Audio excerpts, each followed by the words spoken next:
माननीय मुख्यमंत्री महोदय केवल आदिवासी समाज का भला करते हैं तो उनके साथ लगके बाकी एससी ओबीसी समाज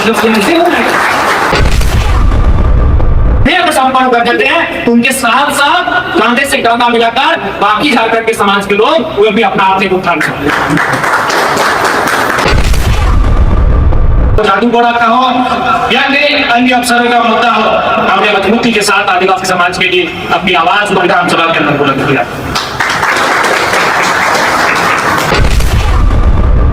आदिवासी समाज केवल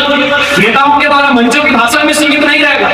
सरकार के पास एक रोडमैप होना चाहिए कि यदि माननीय मुख्यमंत्री महोदय केवल आदिवासी समाज का भला करते हैं तो उनके साथ लगके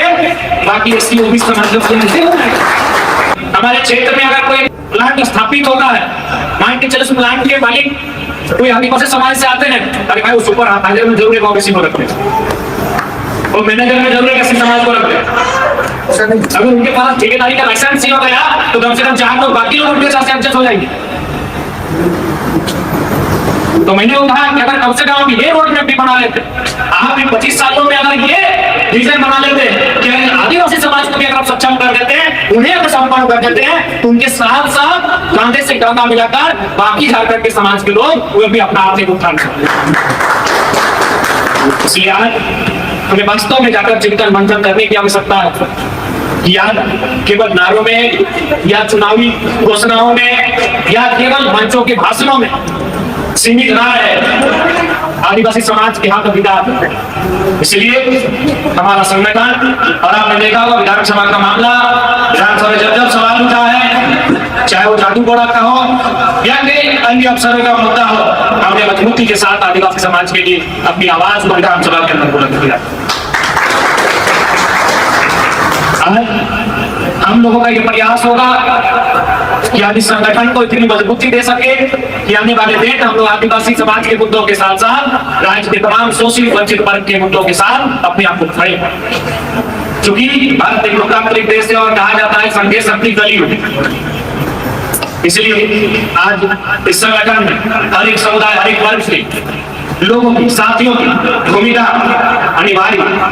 आज इतने कम समय में हमारे संगठन ने जो भी कुछ हासिल किया है उसमें सबों की भूमिका। इसलिए आज के इस कार्यक्रम में जितने भी हमारे साथी आए हैं, मैं हम लोग इस बात को भी मानते हैं कि जब इस आंदोलन के बाद हम लोग राजनीतिक रूप में इस संगठन को तब्दील करने का काम किए तो बाकी सभी समाज के लोगों ने हमारी ओर एक टकटकी निगाहों से देखना आरंभ किया। इस बात को भी हम लोग मानते हैं कि धीरे धीरे हमारे साथ जुड़ रहे हैं, लेकिन जुड़ रहे हैं और इसके लिए समस्त रमेश हेम्ब्रम सर के नेतृत्व में जितने भी हमारे समाज के आदिवासी साथी हैं, भाई बहन हैं, उनको श्रेय। तो बिल्कुल आप इस बात को हमेशा याद रखिए कि लोकतांत्रिक व्यवस्था में आज यहाँ जितने लोग आए हैं